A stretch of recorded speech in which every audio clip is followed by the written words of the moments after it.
ഗ്യാരേജിലേക്ക് സ്പെയറുകൾ add ചെയ്യുന്നതിനായി spare parts എന്ന സെക്ഷനിൽ ക്ലിക്ക് ചെയ്ത ശേഷം ആഡ് സ്പെയർ പാർട്സ് എന്ന ബട്ടൺ ക്ലിക്ക് ചെയ്യുക.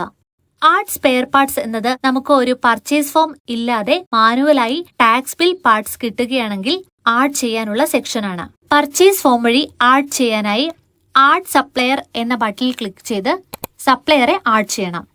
സപ്ലയർ നെയിം, അവർക്ക് എന്തെങ്കിലും ID ഉണ്ടെങ്കിൽ കൊടുക്കുക. GST നമ്പർ കൊടുക്കുക. മുൻപ് ബാലൻസ് കൊടുക്കാനുണ്ടെങ്കിൽ കൊടുക്കുക, അല്ലെങ്കിൽ 0 കൊടുക്കുക. Phone number, email ID, address എന്നിവ കൊടുത്ത് ആഡ് സപ്ലയർ കൊടുത്താൽ സപ്ലയർ ആഡ് ആവുന്നതാണ്. ആഡ് ചെയ്ത സപ്ലയർ താഴെ കാണിക്കുന്നതാണ്.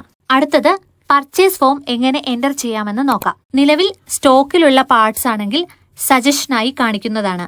ഒരു പ്രത്യേക ബ്രാൻഡിന്റെ പാർട്സ് സെലക്ട് ചെയ്യാനായി ഫിൽറ്റർ ഓപ്ഷൻ ക്ലിക്ക് ചെയ്ത ശേഷം ബ്രാൻഡ് സെലക്ട് ചെയ്ത് സെർച്ച് ഓപ്ഷൻ കൊടുക്കാവുന്നതാണ്.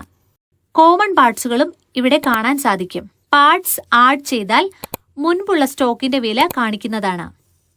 വില മാറ്റം ഉണ്ടെങ്കിൽ അപ്ഡേറ്റ് ചെയ്ത ശേഷം ക്വാണ്ടിറ്റി എൻ്റർ ചെയ്ത് ആഡ് ഓപ്ഷൻ ക്ലിക്ക് ചെയ്താൽ സ്റ്റോക്ക് ആഡാകുന്നതാണ്. ഇനി പുതിയ സ്റ്റോക്കാണ് എന്നുണ്ടെങ്കിൽ പ്ലസ് ബട്ടണിൽ ക്ലിക്ക് ചെയ്ത ശേഷം സ്പെയറിന്റെ മുഴുവൻ വിവരങ്ങളും എൻ്റർ ചെയ്യുക. ടാക്സ് പെർസെൻറ്റേജ് മാത്രം എൻ്റർ ചെയ്ത് കൊടുക്കുക. സെയിൽസ് റേറ്റ്, MRP എന്നിവ സെയിം കൊടുക്കുക. പർച്ചേസ് റേറ്റ്, സ്റ്റോക്ക്, ക്വാണ്ടിറ്റി എന്നിവ കൊടുക്കുക. റീഓർഡർ ലെവലിൽ സ്റ്റോക്ക് കുറവാകുന്ന സമയത്ത് നോട്ടിഫിക്കേഷൻ ലഭിക്കാൻ വേണ്ടിയാണ്. ഉദാഹരണത്തിന് 10 പാർട്സ് ആണ് സ്റ്റോക്ക് വന്നത്. അതിൽ 5 എണ്ണം റീഓർഡർ ലെവലിൽ എൻ്റർ ചെയ്യുകയാണെങ്കിൽ നമ്മുടെ സ്റ്റോക്ക് 4 എണ്ണം ആകുന്ന സമയത്ത് സ്റ്റോക്ക് കുറവാണ് എന്ന നോട്ടിഫിക്കേഷൻ വരുന്നതാണ്. ആഡ് സ്പെയർ പാർട്സ് എന്ന ബട്ടൺ ക്ലിക്ക് ചെയ്താൽ പാർട്സ് സേവ് ആകുന്നതാണ്. ആഡ് ഓപ്ഷൻ ക്ലിക്ക് ചെയ്താൽ സ്റ്റോക്ക് ആഡ് ആകുന്നതാണ്. ഇനി നമ്മൾ നേരത്തെ സേവ് ചെയ്ത സപ്ലയർ സെർച്ച് ചെയ്ത് ചൂസ് ചെയ്യാനുള്ള ഓപ്ഷൻ കാണിക്കുന്നതാണ്. സപ്ലയർ സെലക്ട് ചെയ്ത ശേഷം ഇൻവോയ്സ് നമ്പർ ചെയ്യുക. ഗ്രാൻഡ് ടോട്ടൽ ഇവിടെ കാണിക്കും. ഓൾഡ് ബാലൻസ് എന്തെങ്കിലും കൊടുക്കാനുണ്ടെങ്കിൽ അത് ഇവിടെ കാണിക്കും. ഇവിടെ എമൗണ്ട് ഒന്നും കൊടുത്തില്ലെങ്കിൽ സേവ് ക്ലിക്ക് ചെയ്ത ഈ എമൗണ്ട് ഓൾഡ് ബാലൻസിലേക്ക് കാണിക്കും. ഇനി 30,000 ക്യാഷ് എൻ്റർ ചെയ്യുകയാണെങ്കിൽ ബാക്കി 4,900 രൂപ കൊടുക്കാനുള്ള ഓപ്ഷൻ ഉണ്ട്. ഡിസ്ക്രിപ്ഷൻ, കൊറിയർ ചാർജ് എന്നിവ വേണമെങ്കിൽ കൊടുക്കാം. ക്യാഷ് സ്വൈപ്പിംഗ് എന്നിവ കൊടുക്കാനുള്ള ഓപ്ഷൻ ഉണ്ട്.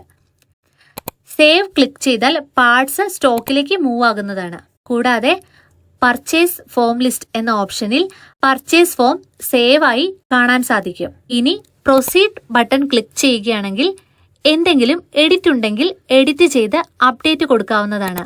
ലിസ്റ്റ് ഓപ്ഷനിൽ ഏത് ദിവസങ്ങളിലെ പർച്ചേസ് ഫോമും എടുക്കാൻ സാധിക്കുന്നതാണ്. പാർട്സുകളുടെ സ്റ്റോക്ക് ചെക്ക് ചെയ്യാനായി ആഡ് സ്പെയർ പാർട്സ് ഓപ്ഷനിൽ ഇവിടെ സ്പെയർ നെയിം അല്ലെങ്കിൽ ബ്രാൻഡ് നെയിം എന്നിവ കൊടുത്ത് സെർച്ച് ചെയ്യാവുന്നതാണ്. നേരത്തെ പർച്ചേസ് ഓർഡറിൽ കൊടുത്ത സ്റ്റോക്ക് കുറഞ്ഞു കഴിഞ്ഞാൽ ഓർഡർ ചെയ്യാനായി നോട്ടിഫിക്കേഷൻ പർച്ചേസ് ഓർഡർ എന്ന സെക്ഷനിൽ കാണാൻ സാധിക്കുന്നതാണ്.